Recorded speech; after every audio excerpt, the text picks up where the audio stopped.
Hey everybody, welcome to the Seattle Public Utilities Ask Evelyn show. This is where we like to talk about garbage, recycling, composting, and other trashy topics. I'm your host this week, Pat Kaufman. Becca is away, she'll be back next week. This week we've got a special guest joining us, and that is Angela Wallace. I'm looking to have her join the call here. Go live with. Okay, so now we introduce the show now. Summer's here and the temperature is warm enough for some of you to hit the water. With that comes all the things that keep your summer fun afloat and what to do with them once they are a little less buoyant than they were before. So we're going to talk about floaties and swimming fun and all kinds of tools and things. So Angela, hey, great to see you. Glad you're joining me on the show. Hey Pat, nice to see you. Glad we got this working. Hi everyone, I'm Angela Wallace. I work in Seattle with Pat, and I've got two kids who love to use all these devices. They love to be in Puget Sound on their floaty. Nice. I go into if they give me a chance. Excellent. Well, hey, we got a great question in this week to the Ask Evelyn inbox. It's from Santi. So I'll go ahead and ask the question, and let's kick it off here. Question from Santi. Hi, Evelyn. I have an inflatable pool floaty, a very large orca whale that several kids have floated on. Now it has sprung a leak. Can I recycle this? So what's the quick answer, Angela? Quick answer is no. It's not the kind of plastic that can be recycled. These little things. Yes, look at that. If they get really broken, trash. Everywhere in the country, that would be trash.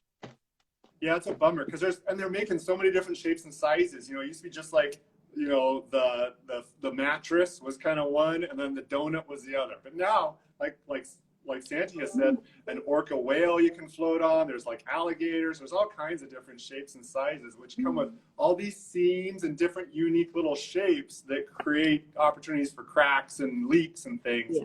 And that's where the problem is. Like if the crack occurs in that sort of seam area, it's really hard to patch that. You can try super glue. You can try something like that. Yeah, exactly. But if it's on the main section of the plastic, you can get a tire, like a bike tire patch kit, those kinds of things.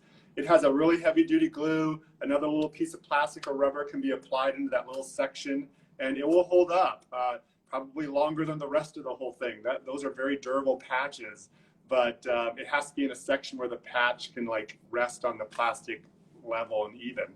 So, you know, there's lots of other pool toys and floaties out there. Let's talk about some more of these things a little bit, Angela. What else can we talk about? Oh, goggles. Yeah. What about those? Yeah, these are also trash. If they're broken, torn apart, we have not found a good way to repair these. Also trash. This is a mix of plastics. This can't go in a recycle cart anywhere in the country. Right. Yeah, I think, you know, you go from like goggles into something like swimsuits. I mean, those are great. I mean, use them as long as you can for the size for your kids and such. Hand-me-downs are great. You know, that's a nice one to hand off to friends and family who might have younger children. Same with life jackets, right? I mean, a life jacket is something that, you know, it's probably still very functional even if it doesn't fit your kids anymore, but you want to hand them off to like friends and family, I think.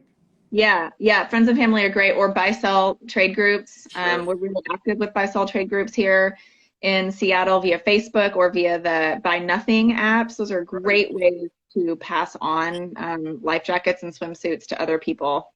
Yeah, I mean, you know, they probably are not donatable to like a Goodwill because they don't really, unless they're like in brand new condition. If it's something like has the tags on and brand new, then sure, absolutely. But they have to be concerned about these sort of life safety devices. They can't just accept all the used versions, you know, like car seats and stuff. You hear about that. So, but anyway, back to the swimming stuff. What about water balloons, Angela? I know you did a little look-see on this, a little research. What are the options? Oh, nice. Got a blaster there. My kids love these. This is a water blaster. They're foam. And this is not the kind of foam that's going to be recyclable at the end of its life, but it's so much less waste to give your kids a set of these instead of water balloons. Those little plastic particles that go all over your grass, all over the rocks, all over the pavement of your street are just so impossible to clean up, and they go right into our waterways, especially here in Puget Sound. So let's do water blasters, and that way you avoid the waste of a water balloon. Yeah, I like that. I think that's great. They didn't have those when I was a kid. We just water. And I remember the frustration as a kid to try and fill a water balloon on the garden hose. It was just nuts.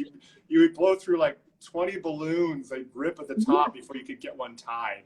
You know, So yeah, and I know those Target buyable or even grocery store buyable,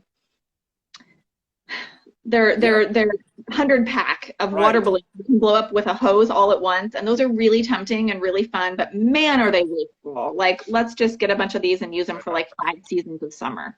I guess there's some outfit that made up like a reusable water balloon. It sort of like opens up and the water spills out of it, and then you can kind of, it's like little magnets or something. I don't know how it works. I haven't seen it, but I heard a little bit about it. So I haven't tried it myself. I'll have to try that out. But reusable would always be nice. But that, yeah, the water blaster is a great fun toy to play with. So what about other like life, snorkels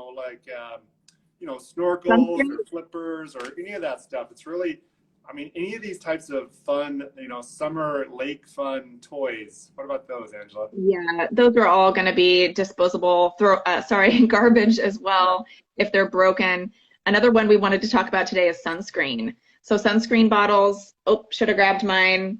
The kind that are a rigid sunscreen bottle, those can be cleaned out with a little soap and water, and those can go in your recycling cart in Seattle. Pat, you had some other types of sunscreen bottles to talk through. Well, so the tubes, yeah. So if it's like a lot of them come in the tubes, like a toothpaste tube or something like that, and those are definitely trash. Those are like, there's no recycling option because it's a multi-laminate material. But if it is like a shampoo bottle type sunscreen, so even like when you're going to purchase, being thoughtful about what products you purchase or what configuration the packaging is in on your purchasing side can help you be, better able to recycle the empty packaging.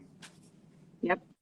Yeah. Very good. And then the aerosol, I have a Trader Joe's mineral sunscreen in an aerosol, and if that's pretty well empty, you can toss that in your recycling in Seattle, not in other jurisdictions, but here we can do that. Want it to be as empty as possible. That's right. Yeah, those are good ones. Well, yeah, folks. I mean, we want to talk about swimming. It's a beautiful week out there. The weather's great. Hope you hit the lake, do some swimming, that kind of thing. But be mindful of your footprint and waste less if you can. So we just wanted to have a shout out on the swimming topic today. Great. All right. Thanks for that. If in doubt, find out. That's right. And on that, remember to recycle right. We'll see you next week. Bye.